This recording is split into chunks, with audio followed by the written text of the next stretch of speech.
Shalom, kembali lagi bersama saya, Yohanes Talaen. Kali ini kita akan merenungkan firman Tuhan yang terambil dari Amsal 7 ayat 1 sampai 23. Saya akan bacanya buat kita semua. Hai anakku, berpeganglah pada perkataanku dan simpanlah perintahku dalam hatimu. Berpeganglah pada perintahku dan engkau akan hidup. Simpanlah ajaranku seperti biji matamu. Tambahkanlah semuanya itu pada jarimu, dan tulislah itu pada loh hatimu. Katakanlah kepada hikmat, engkau saudaraku, dan sebutlah pengertian itu sanakmu, supaya engkau dilindunginya terhadap perempuan jalang, terhadap perempuan asing yang licin, berkatanya. Karena ketika suatu waktu aku melihat-lihat dari kisi-kisiku dari jendela rumahku, kulihat di antara yang tak berpengalaman, kudapati di antara anak-anak muda seorang tirun yang tidak berakal budi. Ia menyeberang dekat sudut jalan, lalu melangkah menuju rumah perempuan semacam itu. Pada waktu senja, pada waktu petang hari di malam yang gelap. Maka datanglah menyongsong dia seorang perempuan berpakaian sundal dengan hati licik, cerewet dan tidak perempuan ini kakinya tak dapat ditenang di rumah. Sementara ia jalan dan sebentar di lapangan. Dekat setiap tikungan dia menghadang. Lalu dipeganginya orang turunan itu dan diciumnya.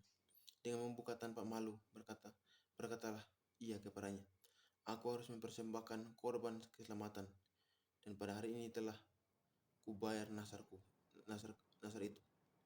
Itulah sebabnya aku keluar menyongsong engkau untuk mencari engkau, dan sekarang kudapatkan engkau. Telah kubentengkan peradani di atas tempat tidurku, dan kain lenan beraneka warna dari Mesir.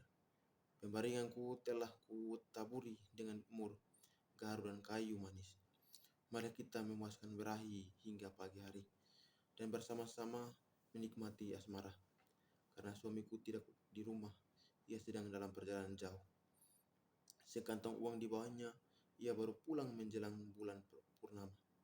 Ia merayu orang muda itu dengan berbagai-bagai bujukan. Dengan kelician bibir, ia menggodanya. Maka tiba-tiba orang muda itu mengikuti dia, seperti lembu yang dibawa ke pejalangan, dan seperti orang bodoh yang terbelenggu untuk dihukum.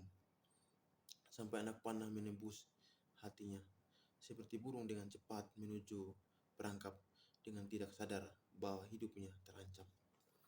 Demikian firman sahabat-sahabat kita.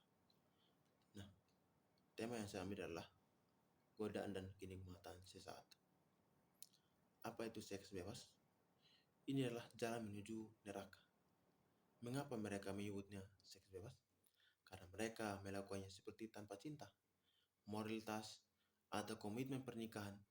Ini lebih buruk daripada prostitusi, karena tidak ada imbalan finansial. Mengapa mereka menyebutnya bermain, atau berpesta, atau berselingkuh? Mereka merasa eufemisme membuat dosa mereka lebih dapat diterima. Mereka membenci kata-kata yang jelas dan tegas seperti pezinah atau percabulan, sodomi atau pelacur. Kata-kata Alkitab ditemukan hukum negara-negara beradab.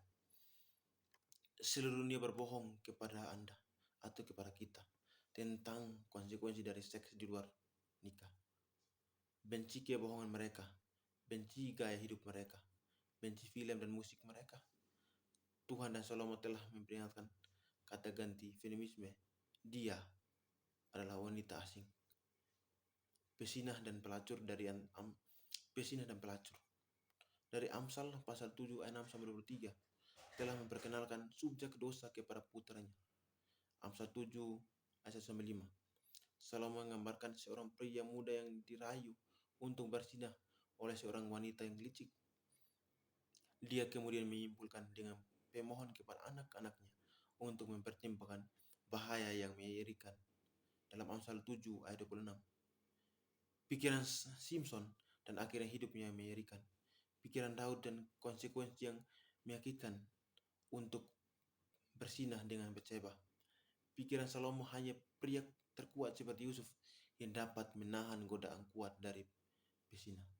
Dalam Amsal 23 ayat 27 sampai 28 dikatakan, Amsal 23 ayat 27 sampai 28 dikatakan bahwa karena perempuan jalang adalah lubang yang dalam dan perempuan asing adalah sumur yang sempit, bahkan seperti penyamun yang mengadang dan memperbanyak pengkhianat di antara manusia.